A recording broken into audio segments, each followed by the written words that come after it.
ఓం శ్రీ వెంకట పూర్ణానంద లక్షానందనాథాయ నమః. విద్యార్థులందరికీ కూడా శుభాభినందనలు.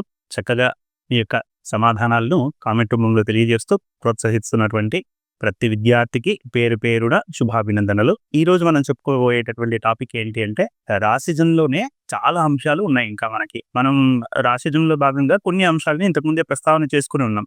ఇంకా మిగిలిన అంశాలు ఏంటి, అసలు ఈ సిలబస్లో మనం రాశి స్వరూపం గురించి తెలుసుకునేటప్పుడు ఇంకా ఏ విషయాలు తెలుసుకుంటామనే విషయాన్ని కూడా ఒకసారి ప్రస్తావన చేసుకుని టాపిక్ బై టాపిక్ ఒకటి తర్వాత ఒకటి స్టెప్ బై స్టెప్ చెప్పుకుంటూ వెళ్దాం. ఇప్పుడు మనం టాపిక్లోకి వెళ్ళిపోదాం. రాశులని విభజించుకుంటూ ఉన్నప్పుడు, వర్గీకరణ చేసుకుంటున్నప్పుడు అనేక రకాలుగా వర్గీకరించుకున్నాం. దాంట్లో చరరాశులని, స్థిరాన్ని, విశ్వభావాన్ని, ధర్మ, అర్థ, కామ, మోక్ష సంబంధించినవి అని, అదేవిధంగా అగ్నితత్వం అని, భూతత్వం అని, వాయుతత్వం అని, జలతత్వం అని చెప్పుకున్నాం. అలాగే స్త్రీ రాశులని, పురుష రాశులని కూడా చెప్పుకున్నాం. ఇంకా ఏం చెప్పుకున్నాం, బ్రాహ్మణ, క్షత్రియ, వైశ్య, శూద్ర సంబంధించినటువంటి వర్ణ లక్షణాలను ఇచ్చేటటువంటి రాశులు ఏవో కూడా చెప్పుకున్నాం. తర్వాత దిక్కులను కూడా చెప్పుకున్నాం. తూర్పు దిక్కును ఏది సూచిస్తుంది, దక్షిణాన్ని ఏది సూచిస్తుంది, పడమరను ఏది సూచిస్తుంది, ఉత్తరం ఏది సూచిస్తుంది. మనం చెప్పుకున్నది ఇంతవరకే. రాశిజంలో మనం చెప్పుకున్నది కేవలం 6 అంశాలే. ఇంకా ఎన్ని ఉన్నాయో చూడండి, మొత్తం 16 అంశాల పైన ఉన్నాయి. మనం ఇక్కడ 16 అంశాలని బాగా క్షుణ్ణంగా తెలుసుకుంటేనే రాశిశిలాధ్యాయం సంపూర్ణంగా చెప్పుకున్నట్టు. బృహత్పరాశర హోరాశాస్త్రంలో అన్నిటినీ కలిపి చెప్పుకుంటూ వచ్చేస్తారు. మనం ఏం చేస్తున్నామంటే దాన్ని విడివిడిగా చెప్పుకుంటూ వస్తున్నాం. అలాగే కలిపి చెప్పేసుకుంటే మనకి సులభంగా అర్థం కాదు. కాబట్టి బాగా మనకు అర్థమయ్యే విధంగా మనం ఏం చేసుకున్నాం అంటే విడివిడిగా చెప్పుకుంటున్నాం. దాంట్లో 6 వరకు చెప్పుకున్నాం. 6 అంశాలను ఇంతకుముందే ప్రస్తావన చేసుకున్నాం. తర్వాత చెప్పుకోవాలి ఏంటి అంటే, రాత్రి బల రాశులు, పగటి బల రాశులు అంటే ఏంటి అంటే, రాత్రి ఎప్పుడు ఏ ఏ రాశులు బలంగా ఉంటాయి, పగటి పూట ఏ ఏ రాశులు బలంగా ఉంటాయి అనే విషయాన్ని చెప్పుకున్నాం. దాని తర్వాత ఏంటి, శీర్షోదయ రాశులు, పృష్ఠోదయ రాశులు, అదేవిధంగా ఉభయోదయ రాశులు. ఇదేంటి అనే విషయం తర్వాత చెప్పుకుందాం. ఊరికి టైటిల్స్ మాత్రం చూసుకుంటూ వెళ్ళిపోదాం. అదేవిధంగా ఇంకొక వర్గీకరణ ఏంటి, నరరాశులేవి, అదేవిధంగా చతుష్పాద రాశులేవి, జలరాశులేవి, కీటక రాశులు ఏవి. అదేవిధంగా సఫల రాశులు, మధ్యమ రాశులు, నిష్ఫల రాశులు. ఇది చాలా ఇంపార్టెంట్. అంటే ప్రతిదీ ముఖ్యమైనదే. అందులో ఇది దేనికి సంబంధించి అంటే, ఏవి ఎక్కువ సంతానాన్ని ఇస్తాయి, ఏ రాశులు ఎక్కువ సంతానాన్ని ఇచ్చేటటువంటి స్వభావాన్ని కలిగి ఉంటాయి, ఏది సంతానహీనాన్ని కలిగిస్తాయి, ఏది మధ్యమంగా అంటే తక్కువ స్వల్ప సంతానాన్ని కలిగిస్తుంది. ఇది తెలుసుకోవాల్సిన అవసరం ఎంతైనా ఉంది. రేపొద్దున మనం ముహూర్త నిర్ణయంలో ఇది చాలా ప్రముఖ పాత్రని వహిస్తుంది. కాబట్టి ఈ విషయం గుర్తుపెట్టుకోవాల్సిన అవసరం ఉంది. తర్వాత ధాతు లక్షణాన్ని ఏది కలిగిస్తుంది, మూలం గురించి ఏది తెలియజేస్తుంది, అదేవిధంగా జీవరాశులు, జీవుల గురించి ఏది తెలియజేస్తుంది అనే విషయం గురించి కూడా ఇది తెలుసుకోవాలి. అంటే ధాతు సంబంధమైన లక్షణాలు, మూల సంబంధమైనటువంటి లక్షణాలు, జీవతత్వానికి సంబంధించినటువంటి లక్షణాలు. ఇది ఇంకొక వర్గీకరణ. తర్వాత ఎక్కువ శబ్దాన్ని ఏది చేస్తాయి, నిశ్శబ్దంగా ఏవి ఉంటాయి, మధ్యమ శబ్దాన్ని ఏది కలిగిస్తాయి. ఇది ఇంకొక రకమైనటువంటి వర్గీకరణ. అది కాకుండా దీర్ఘరాశులు, అదేవిధంగా హ్రస్వరాశులు, ఇది ఒక వర్గీకరణ. మనం ఏమనుకుంటున్నాం, అన్ని ఒకే ప్రమాణంలో ఉన్నాయి అనుకుంటున్నాం కదా.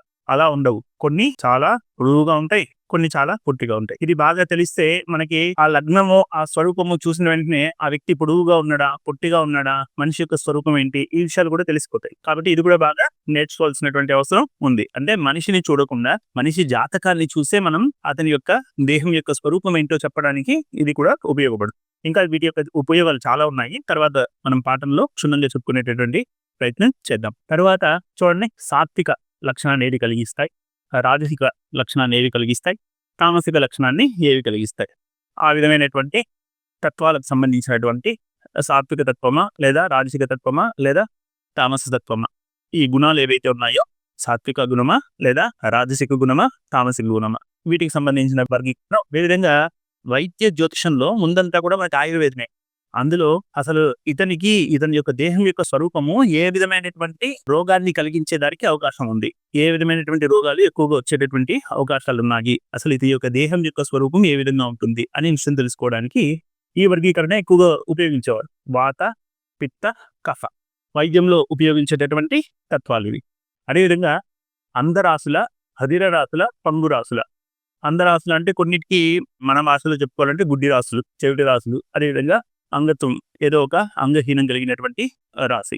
వీటిని గురించి కూడా తెలుసుకోవాల్సిన అవసరం ఉంటుంది. రేపొద్దున ఇవి తెలుసుకోవడం అనేది ప్రశ్నలో మనకి చాలా బాగా ఉపయోగపడుతుంది. అదేవిధంగా జాతక పరిశీలనలో కూడా ఇతనికి ఏ విధమైనటువంటి వ్యాధి వచ్చే అవకాశం ఉంది. ఉదాహరణకి బాధకులు ఏమైనా బదిర స్థానంలో కానీ లేదా అంధ స్థానంలో కానీ ఉన్నాయనుకోండి, వీళ్ళకి కంటికి సంబంధించిన ఇబ్బందులు వచ్చే అవకాశం ఉంది.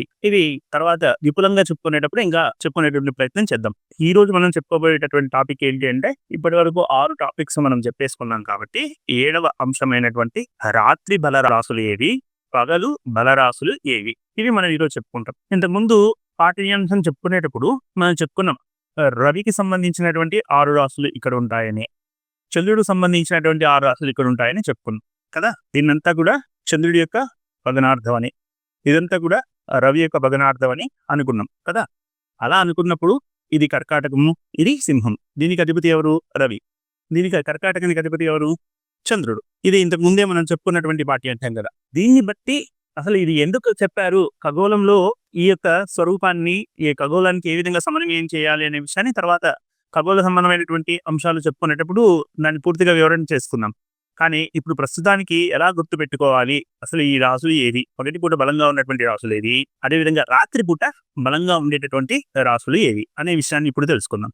దాంట్లో చూసుకుంటే ఆ రాత్రి బలంగా ఉన్నటువంటి రాశులు ఇదంతా కూడా చంద్రుడికి సంబంధించినవి కాబట్టి చంద్రుడు రాత్రికి రాజు అని గత పాఠంలోనే మనం చెప్పుకున్నాం కదా. కాబట్టి ఇవన్నీ కూడా రాత్రి చంద్రుడికి సంబంధించినటువంటి రాశులు.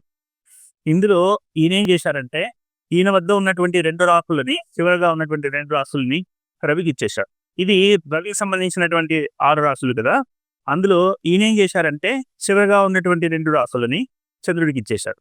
ఇక్కడ గమనిస్తే రవికి సంబంధించినటువంటి రాశులుగా ఏవి చెప్పుకుంటున్నాం? 6 రాశులు.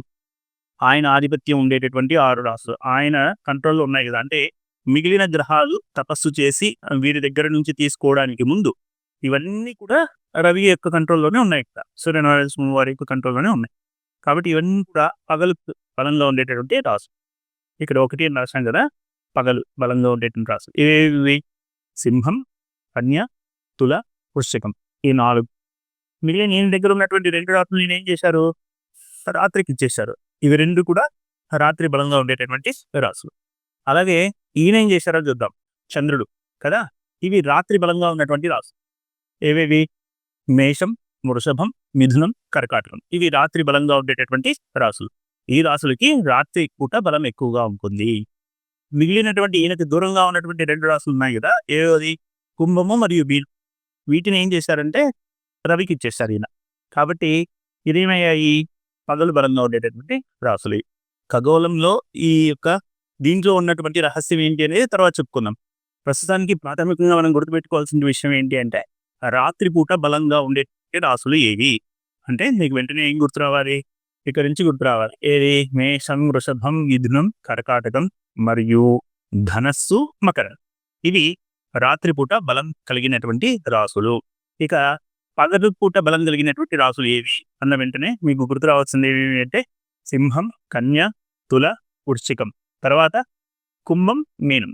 కన్ఫ్యూజన్ అనిపిస్తుందేమో కదా, అలా కన్ఫ్యూజన్ కాకుండా ఒక సూత్రం చెప్పుకున్నాం. అన్నిటికీ మనకి చిట్కాలు ఉంటాయి కదా, లాజిక్లు ఉంటాయి కదా, అవి గుర్తుపెట్టుకున్నాం. ఏంటి ఆ లాజిక్ అంటే ఇక్కడ చూడండి. 4, 4, 2, 2. మేషం నుంచి ప్రారంభిస్తే మొదటి 4 రాశులు ఏవైతే ఉన్నాయో అవి రాత్రి బలం. అంటే మేషం నుంచి 4 రాశులు 1, 2, 3, 4 ఇవి రాత్రి బలం కలిగినటువంటి రాశులు. తర్వాత 4 రాశులు పగలు బలం కలిగినటువంటి రాశులు. అంటే ఇక్కడ నుంచి కదా 4 అయిపోయాయి కదా, 5ది ఇక్కడ నుంచి 1, 2, 3, 4 ఇవి పగలు బలం కలిగినటువంటి రాశులు. దాని తర్వాత ఏంటి? ఆల్టర్నేట్ గా మళ్ళీ రాత్రి బలం 2 ఉన్నాయి.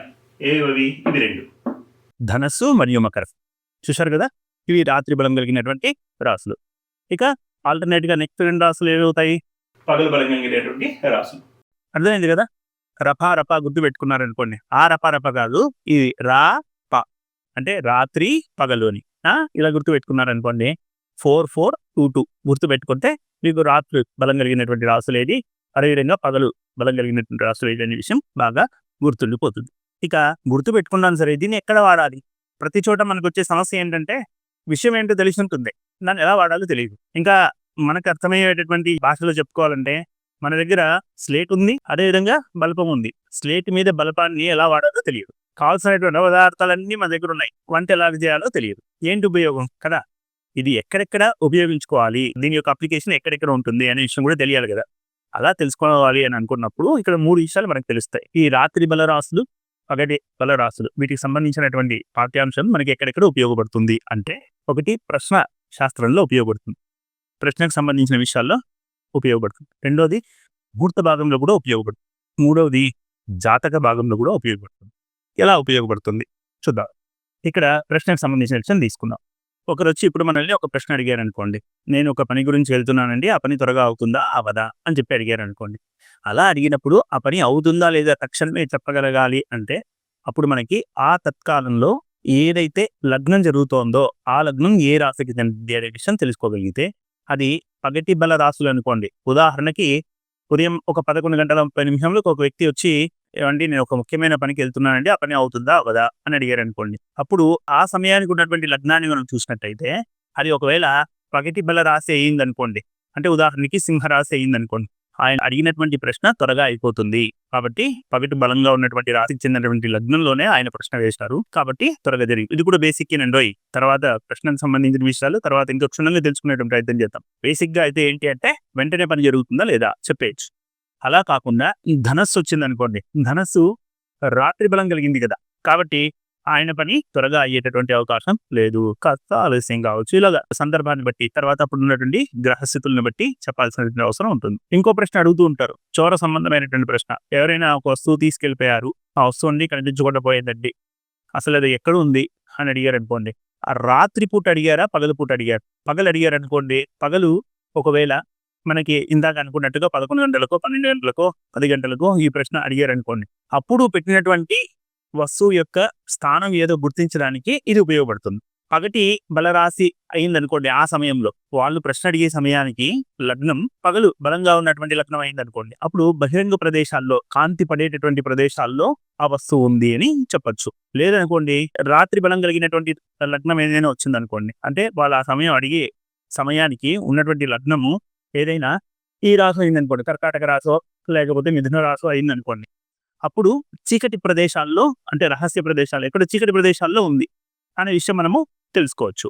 కాబట్టి ఈ విధంగా ప్రశ్న శాస్త్రంలో ఇంకా చాలా, నేను కేవలం 2 ఉదాహరణలు మాత్రమే చెప్తాను, ఇంకా చాలా ఉన్నాయి అందులో. ఆ ప్రశ్నలు అడిగేటప్పుడు మనం సమన్వయం ఎలా చేసుకోవాలి అనే విషయం ఇంకా బాగా మనం అభ్యాసం చేస్తే మనకు బాగా వచ్చేస్తుంది. కాబట్టి ఈ ప్రశ్న శాస్త్రంలో ఇది ఉపయోగపడుతుంది. ఇక ముహూర్త భావంలో ఈ విధంగా ఉపయోగపడుతుంది. పగలు ఏదైనా ముహూర్తం పెట్టినప్పుడు ఆ లగ్నం నిజంగానే పగలు బలం కలిగినటువంటి లగ్నం అయి ఉంటే, ఏదైనా వివాహ ముహూర్తం పెట్టాము ఉదయం 9:30 లేదా 8:30 ఇలా ఒక లగ్నం మనం నిర్ణయించుకున్నాం అనుకోండి, అది పగలు బలం కలిగినటువంటి లగ్నం అయితే ముహూర్త బలం చాలా ఎక్కువగా ఉంది అని. రాత్రి బలం కలిగినటువంటి ముహూర్తాన్ని పగలు పెట్టామనుకోండి, ముహూర్తం బలం కొద్దిగా తక్కువ ఉంది. ఇది కూడా ప్రాథమిక అంశమేనండి. మళ్ళీ ఇంకా ముహూర్త నిర్ణయం చేసేటప్పుడు మళ్ళీ ఏ ముహూర్తాలు ఏ లగ్నాలు వేటికి పనికొస్తాయి, అసలు అందులో ఉన్నటువంటి ఏ కార్యానికి ఏ శుద్ధులు చూసుకోవాలి, ఇవన్నీ తర్వాత మనం చెప్పుకుందాం. కేవలం ప్రాథమిక అంశంగా చెప్పేటప్పుడు పగలు బలం కలిగినటువంటి రాశులకు సంబంధించిన లగ్నాల్ని పగటి ముహూర్తంగా పెట్టుకుంటే లగ్న బలం చాలా బలంగా ఉంది అని ఒక అంశంగా మనం చెప్పుకోవచ్చు. ఆ విధంగా ముహూర్త విషయంలో అది ఉపయోగపడుతుంది. ఇక జాతక విషయంలో తీసుకున్నాం అనుకోండి, ఒక వ్యక్తి పగలు పుట్టాడు అనుకోండి, ఆ పుట్టినటువంటి లగ్నం కూడా పగటి బల రాశి అయింది అనుకోండి, అప్పుడు అతని యొక్క దేహ దారుఢ్యం అనేది చాలా బాగుంటుంది, ఆరోగ్యం చాలా బాగుంటుంది అని తీసుకోవచ్చు. అలా కాకుండా రాత్రి బలం కలిగినటువంటి రాశికి చెందినటువంటి లగ్నంలో పగలు పుట్టాడు అనుకోండి, అప్పుడు అతని దేహ సౌఖ్యంలో కొద్దిగా మార్పులు ఉండొచ్చు, కొద్దిగా సౌకర్యాన్ని పొందేటటువంటి అవకాశం ఉంటుంది, ఇలా చెప్పొచ్చు. ఇది కూడా ప్రాథమిక అంశమే. తర్వాత మళ్ళీ లగ్నాధిపతి బలం ఇవన్నీ మళ్ళీ మనం చూసుకోవాల్సినటువంటి అవసరం ఉంటుంది. కానీ ఈ 3 అంశాల్లో కూడా ఈ యొక్క టాపిక్ మనకి చాలా ఉపయోగపడుతుంది. ఖచ్చితంగా నేర్చుకోవాల్సినటువంటి టాపిక్లలో ఇది రాశి కింద వస్తుంది. రాశి యొక్క కారకత్వాలు చెప్పుకుంటున్నాం కదా మనము, ఆ రాశి యొక్క కారకత్వాల్లో భాగంగా ఇది మనం చెప్పుకోవచ్చు. ఈ పాఠం మీ అందరికీ బాగా అర్థమైందని ఆశిస్తూ ఉన్నాను. ఇక నేటి ప్రశ్న, రాత్రి బలం కలిగినటువంటి రాశులు ఏవి? శ్రీ వెంకట పూర్ణానంద లక్షానందనాథాయ నమః. శ్రీమాత్రే నమః. ఇప్పటి వరకు జరిగిన పాఠాలలోని శ్లోకాలను PDF రూపంలో అందించడం జరిగింది. లింక్ కోసం డిస్క్రిప్షన్లో గమనించగలరు.